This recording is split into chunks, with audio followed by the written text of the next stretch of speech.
Hai, Assalamualaikum, selamat datang kembali di Gaptek 19 bersama saya Doni. Di video kali ini kita berbicara santai saja tentang WWDC atau event WWDC 2022.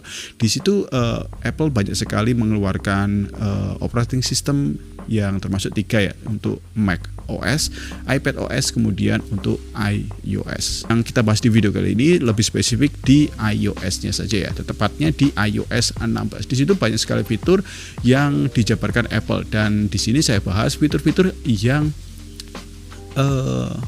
bisa kalian nikmati atau kalian nikmati semua untuk iPhone yang akan update di iOS 16. Di sini saya ada catatan, ada 8 fitur yang akan saya bicarakan di video kali ini. Sebenarnya masih banyak sih untuk fitur yang lainnya, tapi ini lebih yang mungkin lebih berguna di kehidupan kita sehari-hari. Untuk update-nya sih ini masih beta developer ya, jadi jangan harap kalian bisa lihat untuk update software yang ada di handphone kalian itu langsung ada untuk update pembaruannya. Di sini nggak saya saranin untuk kalian update untuk versi iOS 16 ya, karena ini masih beta developer, jadi masih banyak bugs. Kalau kalian ingin update pakai iPhone yang nggak terpakai bisa, ataupun jika kalian ngebet pengen update juga, kalian bisa backup dulu untuk data-data kalian agar tidak hilang. Oke, langsung saja ke fitur baru yang ada di iOS 16.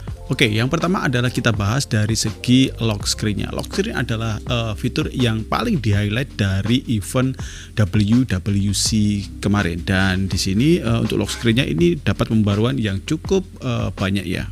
Jadi untuk user sangat bisa untuk mengcustom sendiri untuk lock screen sesuai dengan keinginan. Misalnya untuk si iPhone XR ini sudah saya update ya untuk iOS 16. Jadi kalian bisa mengcustom dengan cara masuk ke lock screen sini, kemudian kalian tap lama, kemudian kalian pilih sesuaikan. Di sini kalian bisa mengcustom untuk foto, misalnya fotonya kalian bisa custom sendiri, kemudian untuk widget-widgetnya juga kalian bisa custom sendiri, misalnya widget ditaruh di sini. Untuk font jamnya juga bisa di custom sesuai dengan keinginan kalian. Dan yang kerennya, untuk widget jamnya ini bisa ada di belakang layar. Kalian sadar nggak? Ini bisa ada di belakang layar seperti ini. Ini ada di depan dan ini ada di belakang. Nggak boleh menutupin untuk semuanya di bagian jamnya. Kemudian pilih selesai. Kemudian untuk tiap-tiap tampilan lock screen-nya ini bisa terhubung ke fitur fokus, yaitu adalah fitur yang lebih memfokuskan kita saat kita bermain game ataupun saat kita bekerja. Caranya adalah klik di bagian fokus ini, kemudian kalian pilih fokus yang kalian sudah custom sendiri. Kalau misalnya saya pakai fokus di kantor, jadi untuk lock screen foto anak saya ini jadi pilihan fokus di kantor.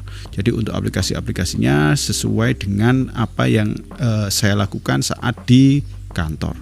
Kemudian ada penambahan hal baru yang sedikit sih untuk di bagian lock screen-nya adalah di bagian gembok di atas ini. Jadi untuk bagian gembok di atas ini lebih kecil daripada iOS sebelumnya. Dia lebih kecil, nggak besar seperti iOS 15. Dan kalau sudah terbuka dia akan hilang. Itu sih penambahan kecil ya, tapi oke. Lanjut ke bagian yang berikutnya adalah di fitur home screen-nya. Sebenarnya sih nggak ada perubahan yang banyak di bagian home screen-nya. Di bagian home screen cuma ada penambahan fitur cari atau search di bagian bawah sini, atau tepatnya di bagian sini. Ya, di sini ada tombol cari, dan di situ kita bisa mencari untuk aplikasi-aplikasi apa saja yang kita akan gunakan.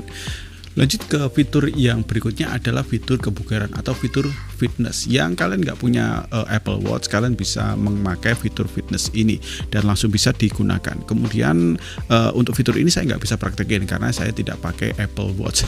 Jadi lanjut ke next, ke settingan yang berikutnya adalah settingan yang terbaru adalah di bagian keyboard. Jadi untuk keyboard di iOS 16 ini sudah bisa diaktifkan untuk haptic feedback-nya. Jadi untuk saat kita mengetik, jadi ada efek getar-getar yang tipis saat kita chatting dengan teman-teman kita ataupun dengan saudara dan istri kita.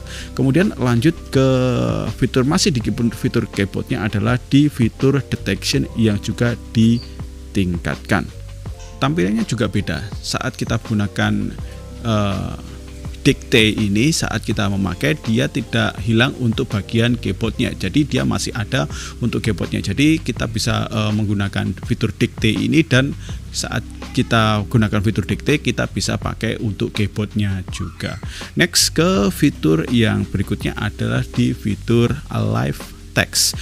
Ini berguna untuk saat kita mau copy paste teks dari subtitle video saat kita putar video, dan langsung kita copy paste saja untuk teks yang ada di bawah video itu. Ini sangat berguna saat kita ingin cepat-cepat mengcopy paste pembicaraan yang dilakukan di dalam video tersebut. Tapi saat saya coba praktekkan di aplikasi YouTube ini belum bisa ya, bukannya kurang tapi memang belum bisa. Jadi masih bisa saat kita gunakan di video-video yang ada di galeri kita saja. Kemudian fitur live text ini juga bisa translate teks di foto langsung. Ini juga mirip seperti fitur di Google Lens. Jadi saat kita gunakan lensa di kamera atau lensa di iPhone kita langsung mentranslate kata-kata yang ingin kita translate, seperti menu makanan yang ada di luar negeri. Jadi ini berguna bagi kalian yang sering bepergian ke luar negeri. Next, ke fitur yang keenam adalah pembaruannya adalah di bagian seleksi objek gambar. Di iOS 16 ini bisa seleksi foto apapun dan pisah subjeknya untuk dikirim langsung di chat. Bisa disimpan juga di file kita dengan format PNG. Maksudnya kita langsung seleksi foto misalnya objek anjing ataupun hewan yang akan kita kirimkan ke teman kita, langsung kita kirim via chat dengan bentuk bukan emoticon sih, lebih seperti stiker. Jadi lebih gampang caranya. Kalian bisa klik lama untuk bagian fotonya, kemudian kalian geserkan ke bagian chat yang akan kalian kirimkan, misalnya ke Messenger, dan langsung drag saja untuk foto tersebut ke bagian Messenger kalian dan langsung terkirim, dan ini sangat amat mudah. Untuk akurasi cropnya sih ini standar ya, tapi ini lebih dari cukup saat kita ingin kirim sekedar stiker-stiker yang kita kirim ke teman-teman kalian. Next, ke poin yang ketujuh adalah family sharing. Ini adalah fitur yang bisa mengakses gadget-gadget keluarga kita yang lainnya. Ini nggak bisa saya praktekin karena di handphone saya ini cuma saya saja yang pegang, jadi untuk iCloud-nya juga saya aja. Untuk istri saya nggak pakai iPhone, jadi untuk praktekannya saya belum bisa untuk praktekin di video kali ini. Kemudian untuk masih seputar family sharing, ini ada fitur baru yaitu berbagi foto atau foto sharing di iOS 16. Jadi kalian bisa berbagi foto dengan semua keluarga dengan perantara iCloud. Jadi nggak perlu lagi untuk bagi-bagi foto secara manual.